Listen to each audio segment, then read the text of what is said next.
வணக்கம்.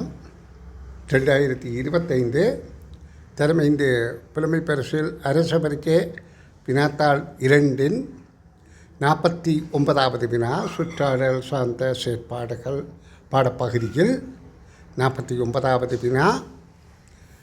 கடலில் பயணம் செய்யும் கப்பல் ஒன்று பெரிய ஆற்றினுள் புகும்போது கப்பலுக்கு யாது ஏற்படும்?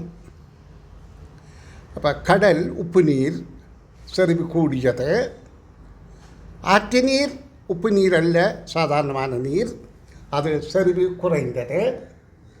அப்போ உப்பு நீரில் மேலே மிதந்துள்ள கப்பல் நன்னீரில் செல்லும்போது ஓரளவு ஆழத்தான் செய்யும்.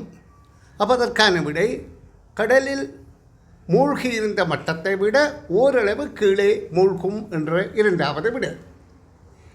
இதற்கு உப்பு நீரில் முட்டை மிதப்பதும் சாதாரண நீரில் முட்டை தாழ்வதையும் அடிப்படையாக கொண்டு கருத்தை விளங்கிக் கொள்ளலாம் என விளக்கியிருந்தேன். இங்கு ஒரு மாணவி அதனை காணொலியாக தயார் செய்து அனுப்புகின்றார். மிகச் சிறப்பாக இருக்கின்றது. நீங்கள் அதனை பாருங்கோ. அனைவருக்கும் வணக்கம். நான் லீனா ஃபயாஸ்கார்.